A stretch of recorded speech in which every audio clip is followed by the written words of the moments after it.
નમસ્કાર, ગ્રાઉન્ડ રિપોર્ટમાં આપનું સ્વાગત છે. હું છું આપની સાથે સંધ્યા. ખેડૂતો માટે આવ્યા છે આનંદના સમાચાર. ગુજરાતના ધરતીપુત્રો, હવે મેઘરાજાને વધાવવાની તૈયારી કરો, કેમ કે કેરળમાં સત્તાવાર રીતે ચોમાસાના શ્રી ગણેશ થઈ ગયા છે. ચોમાસાને લઈને સાનુકૂળ વાતાવરણ પણ છે ને માટે હવે ચોમાસું ગુજરાતમાં પણ હાથવગું છે.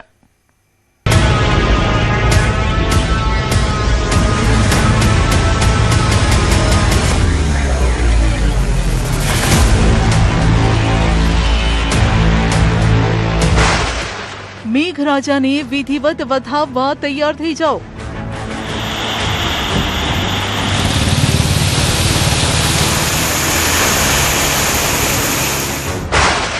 કેરળમાં થઈ ગયા ચોમાસાના શ્રી ગણેશ.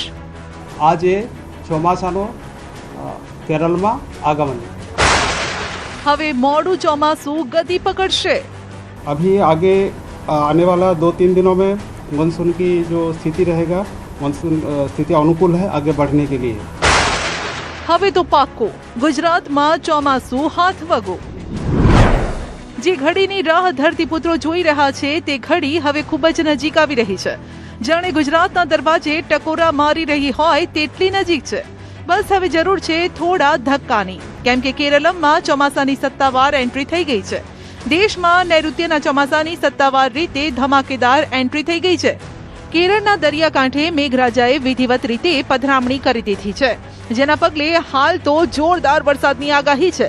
કેરળમાં ચોમાસું બેસી જતા હવે આગામી દિવસોમાં આ ચોમાસાની સિસ્ટમ મધ્ય અને પશ્ચિમ ભારત તરફ આગળ વધશે. મહારાષ્ટ્રમાં આગમન કર્યા બાદ આ ચોમાસું ગુજરાત તરફ આગળ વધશે. હવામાન વિભાગે અગાઉ અનુમાન લગાવ્યું હતું કે ચોમાસું 26મીના રોજ કેરળમ પહોંચશે. આ વખતે ચોમાસું 3 દિવસ મોડું છે. સામાન્ય રીતે તે 1 જૂને કેરળમ પહોંચે છે. ત્યારબાદ 1.5 મહિનામાં આખા દેશને આવરી લે છે. 17 સપ્ટેમ્બરની આસપાસ રાજસ્થાનના રસ્તે પરત ફરવાનું શરૂ કરે છે અને 15 ઓક્ટોબર સુધીમાં પૂર્ણ થઈ જાય છે. છેલ્લા 10 વર્ષની અંદર 7મી વાર છે કે ચોમાસું મોડું છે. આ વર્ષે ચોમાસું 3 દિવસ મોડું છે, જ્યારે ગત વર્ષે ચોમાસું 8 દિવસ વહેલું હતું. 2024માં પણ ચોમાસું 2 દિવસ વહેલું હતું, તો 2023માં ચોમાસું 7 દિવસ મોડું હતું. ત્યારે 2022માં ચોમાસું 29 મેના રોજ બેઠું હતું, એટલે કે 3 દિવસ વહેલું હતું. તો 2021માં પણ ચોમાસું 2 દિવસ મોડું હતું. 2020માં પણ ચોમાસું દેશભરમાં સમયસર પહોંચ્યું. ચોમાસું છેલ્લા કેટલાક વર્ષોમાં ક્યારેક વહેલું તો ક્યારેક મોડું પહોંચે છે, પરંતુ દેશમાં વરસાદ પૂરતો પડ્યો અને ચોમાસાએ સમગ્ર દેશને આવરી લીધો.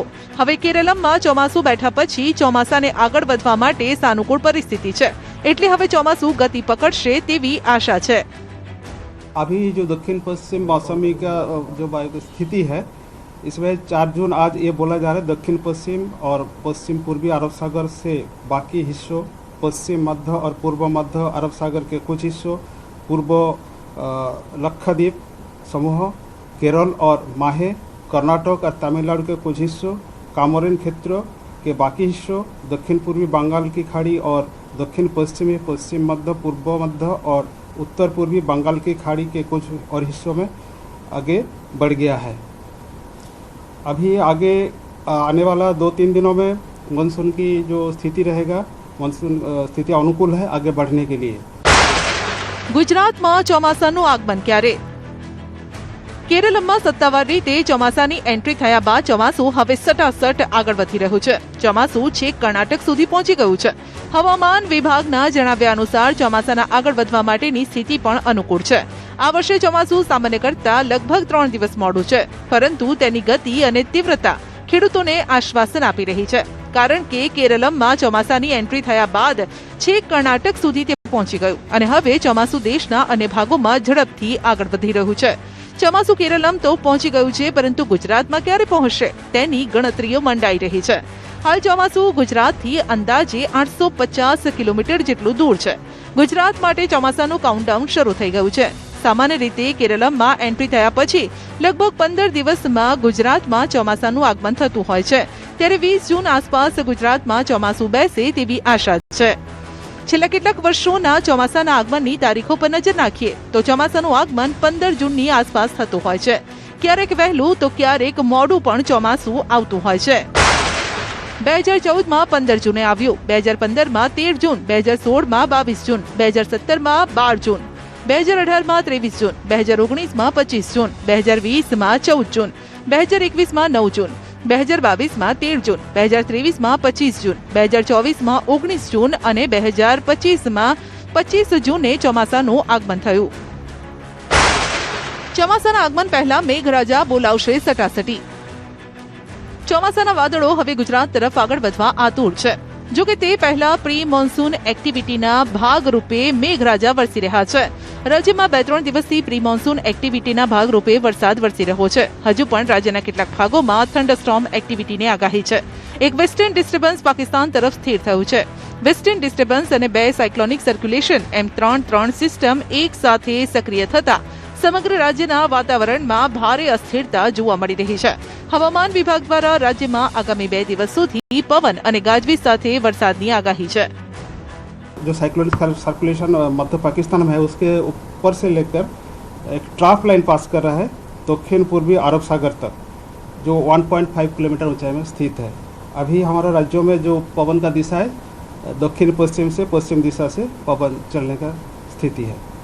अभी इसी स्थिति में हम आज गुजरात और यूनियन टेरिटरी दमन दादरा नगर हवेली के लिए इस टाइप का पूर्वानुमान दिया है. अगले 2 दिन थंडरस्टॉर्म विथ लाइटनिंग रहेगा, मतलब मेघ गर्जना, उसके साथ बिजली गिरने का संभावना रहेगा. अगले 2 दिन गुजरात रीजन, सौराष्ट्र को दोनों रीजन में ही, और उसके आगे इक्का दुक्का स्थानों में हल्का से मध्यम बरसात होने का संभावना रहेगा पूरा हफ्ता में गुजरात रीजन में. और उसके आगे 2 दिन मतलब 6 और 7 जून सौराष्ट्र कच्छ रीजन में.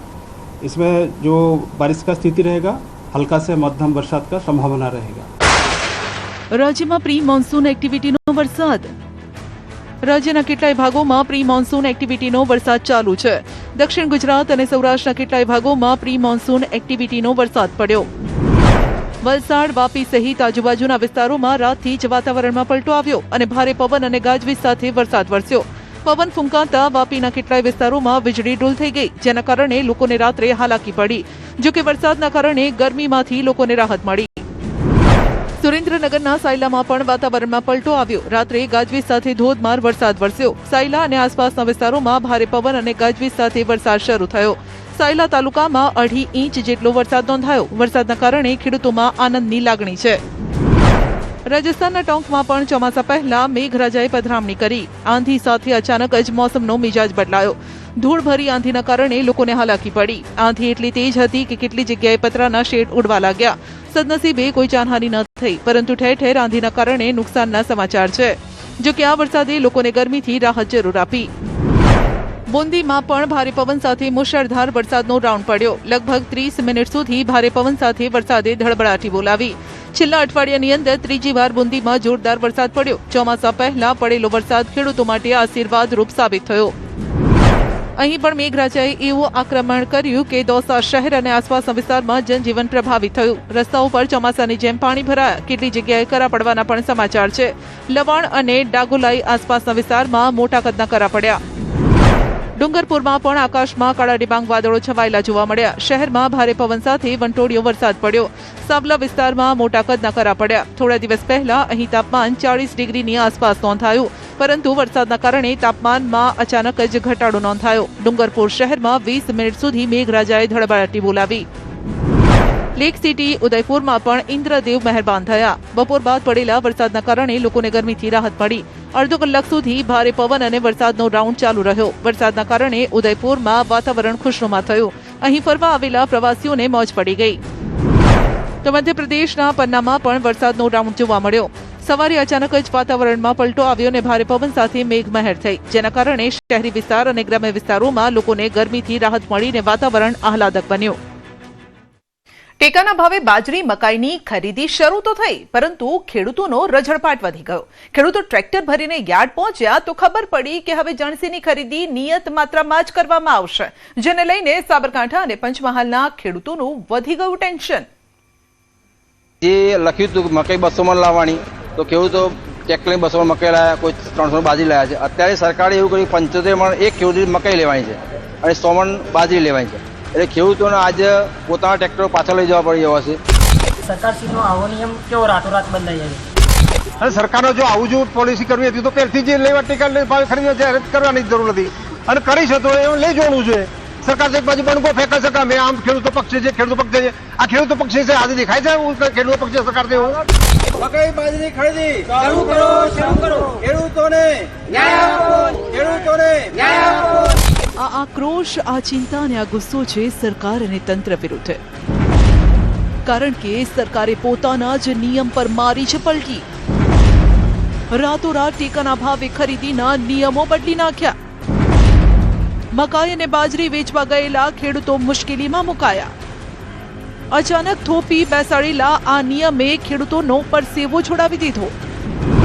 વાત કંઈક એમ છે કે પંચમહાલમાં ટેકાના ભાવે જણસી વેચવા માટે ખેડૂત કેન્દ્ર પર પહોંચ્યો તો ખબર પડી કે સરકારે ખરીદીના નિયમોમાં અચાનક જ ફેરફાર કરી દીધો છે, જેથી ઓનલાઈન રજીસ્ટ્રેશન કરાવી ચૂકેલા ખેડૂતો જ્યારે એપીએમસી ખાતે પોતાનો પાક લઈને પહોંચ્યા ત્યારે સરકારના નવા પરિપત્રથી તેમને મોટો ધ્રાસકો લાગ્યો.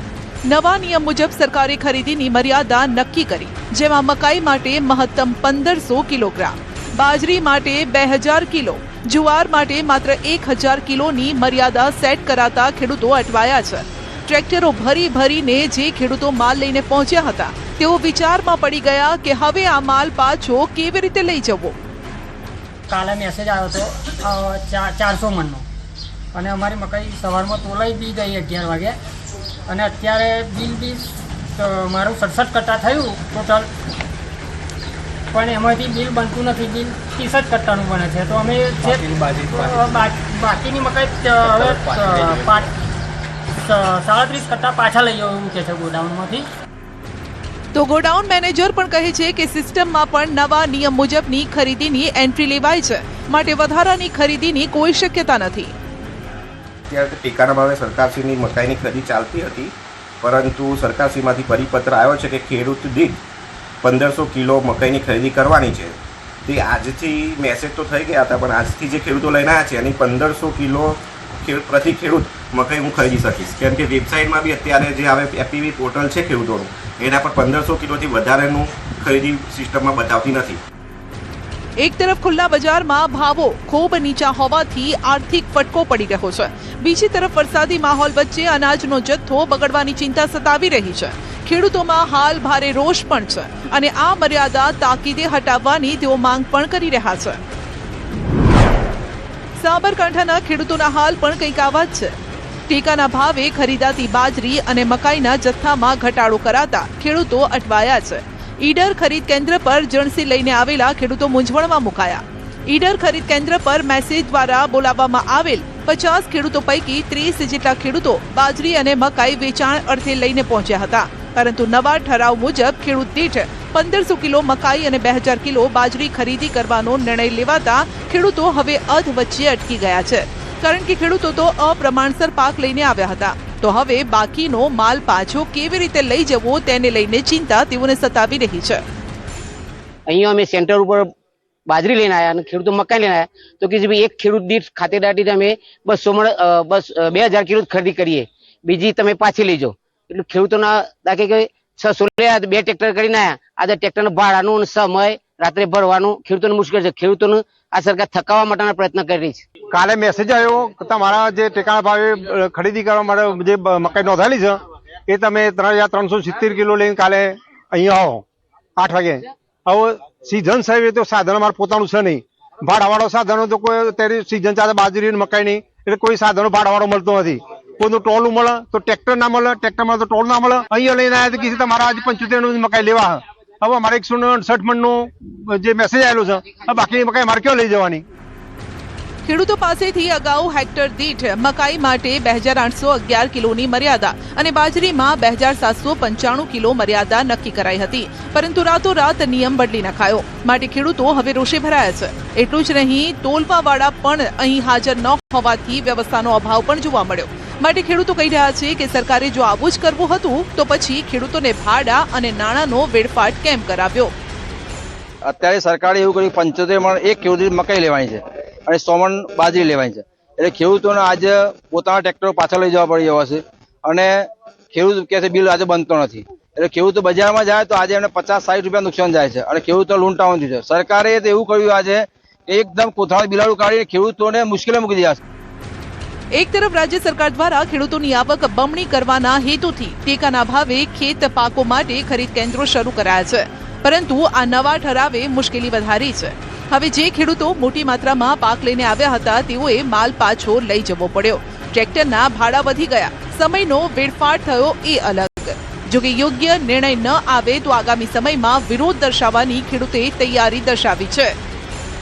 પણ હાલ ખેડૂતો કામગીરી બંધ કરાવી રાખી છે કે ભાઈ મેસેજ આવ્યા છે એ પ્રમાણે તમે ખરીદી કરો.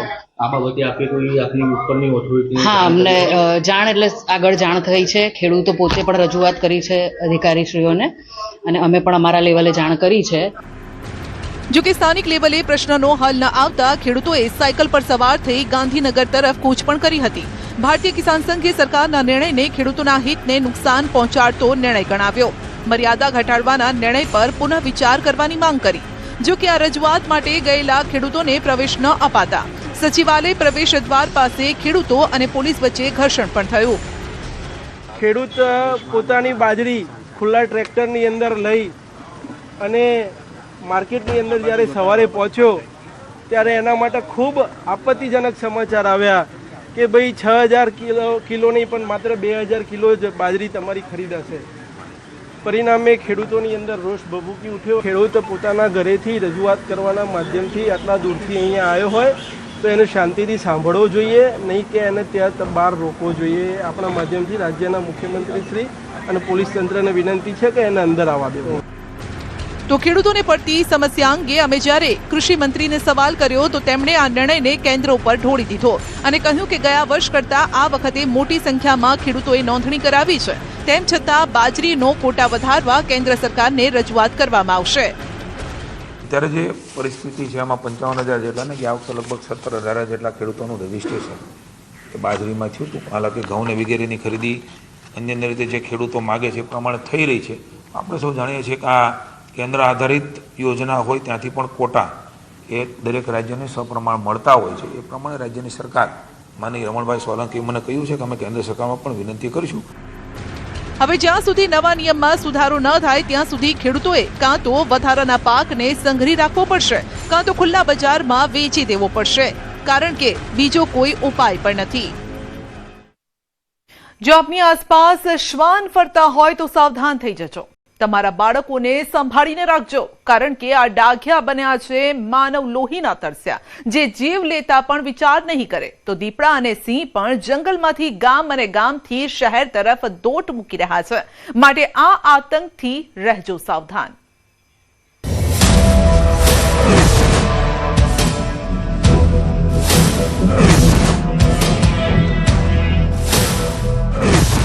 ચાર પગે મચાવ્યો આતંક, લોહી તરસ્યા બન્યા ડાઘિયા.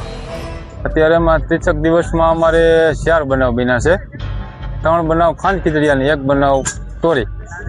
4 બનાવમાં અત્યારે 2 ને ઈજા થઈ હતી, 2 બાળકોને, 2 ના ઘટના સ્થળે મૃત્યુ થઈ ગયા છે. અમરેલીમાં લીધો 2 બાળકોનો જીવ.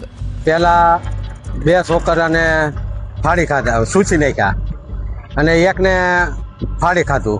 એ ખાંડ ખીચડિયાના છોકરા. અને અત્યારે આ ચોથો બનાવ બન્યો એ તોરીની સીમમાં મજૂર લોકોને બાળકને ફાડી અને 2 પડખેથી આવ લોસા કાઢીને ખાઈ ગયો. માટે જ લોકો કહે છે કે સિંહ નહીં શ્વાનથી લાગે છે ડર. અમારા ગામમાં સિંહ દીપડા છે એની બીક નથી લાગતી, પણ 4-5 કૂતરા છે 20 દિવસથી આ 2 છોકરાઓને ફાડી ખાધા છે અને 2 છોકરાઓને હાવ મારી નાખ્યા છે. એટલે સીમમાં જવા જેવું રહ્યું નથી અત્યારે. અમરેલીના વડિયાના ખાન ખીજડિયામાં બનેલી ઘટનાએ સૌને ચોંકાવી દીધા. જે શ્વાનને માણસનો સૌથી વફાદાર દોસ્ત ગણવામાં આવે છે તે જ હવે બન્યો છે આદમખોર, એવો આતંકી કે બાળકોને ભરખી જવા આતુર છે.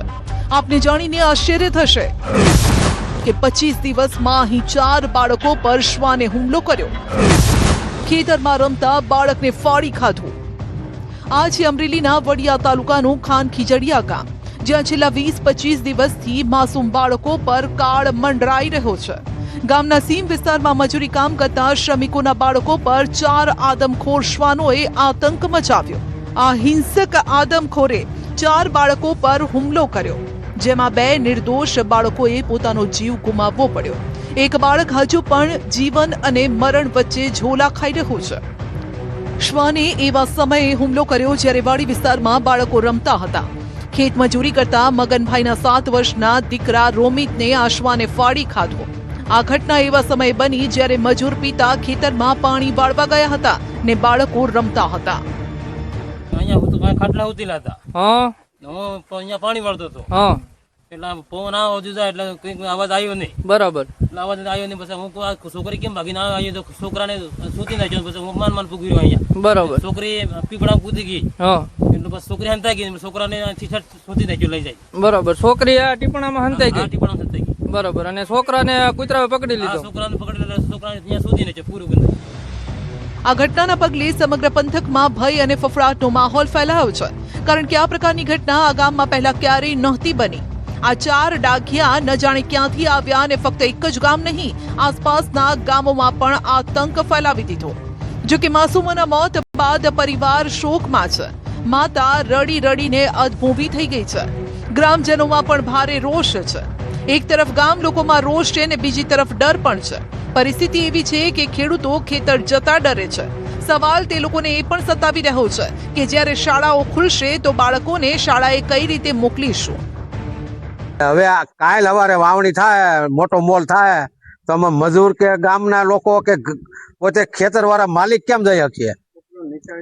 નિશાળે કેમ મોકલે? કાલે સ્કૂલ ચાલુ થાય તો સરકાર આનો કઈક નિર્ણય ઉપાય કરે આનો, એમ તાત્કાલિક જેમ બને એમ વહેલી તકે એવી માંગણી છે ને. કઈક ગમે આનું ગમે કાર્યવાહી કરે. આ કોઈ દી આવું બન્યું નથી. સિંહ દીપડા બધું છે પણ એની બીક જ નથી કોઈને. આ કૂતરા જેવા 5 છે. અમારા ગામમાં સિંહ દીપડા નું છે પણ એનાથી અમને કઈ બીક નથી લાગતી.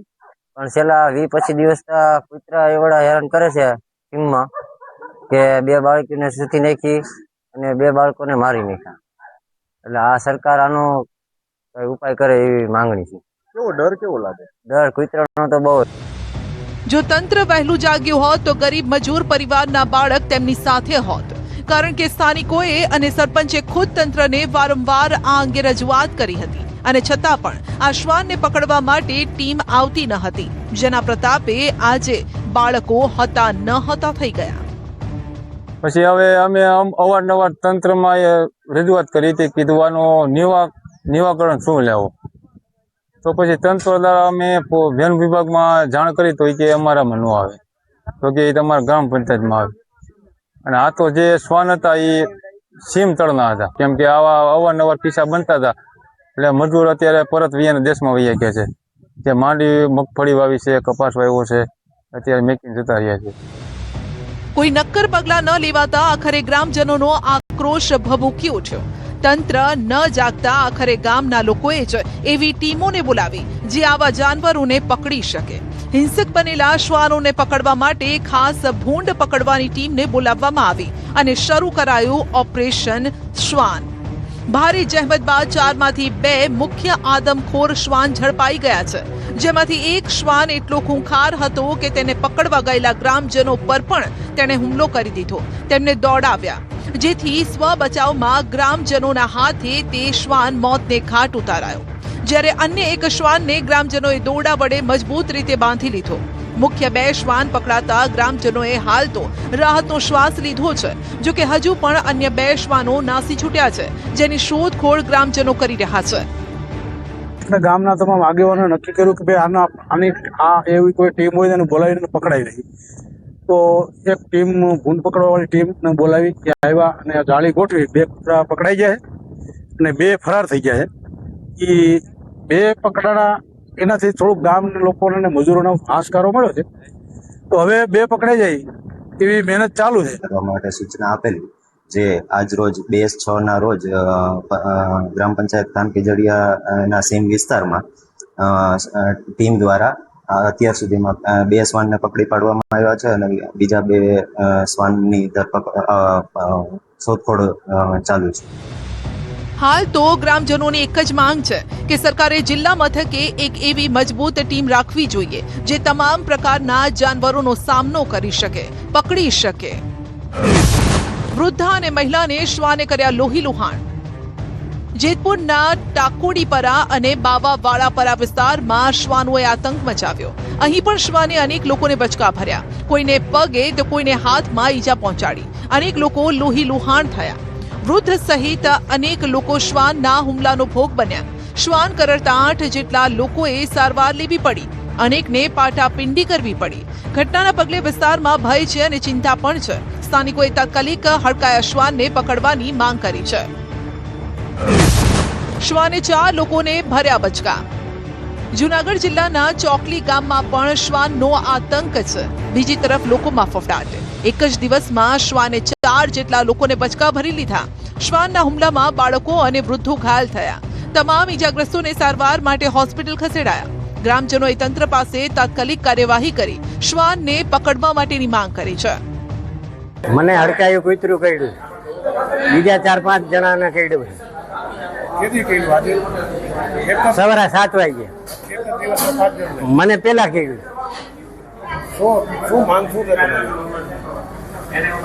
માંગ તો આજે કઈક સરકાર રસી કરે ને કઈક કરે તો થાય ને, બાકી તો હું. દીપડાએ બાળકીને ફાડી ખાધી. ક્યાંક શ્વાન લોહી તરસ્યા બન્યા છે તો ક્યાંક દીપડા બાળકોના જીવના દુશ્મન. ભાવનગરના મહુવાના કંટાસર ગામે દીપડાનો આતંક જોવા મળ્યો. જ્યાં વાડીમાં રમતી 5 વર્ષની માસૂમ બાળકીને દીપડાએ ફાડી ખાધી. પિતા વાડીમાં કામ કરતા હતા તે સમયે જ લાગ જોઈ દીપડો આવ્યો અને બાળકીને ઉઠાવી ગયો. બાળકીની ઉંમર નાની હોવાથી તે પોતાનો સ્વ બચાવ પણ ન કરી શકી. પિતાએ બાળકીને શોધવાના પ્રયત્ન કર્યા તો બાળકી દૂર ઝાડીમાંથી મળી આવી. તે સમયે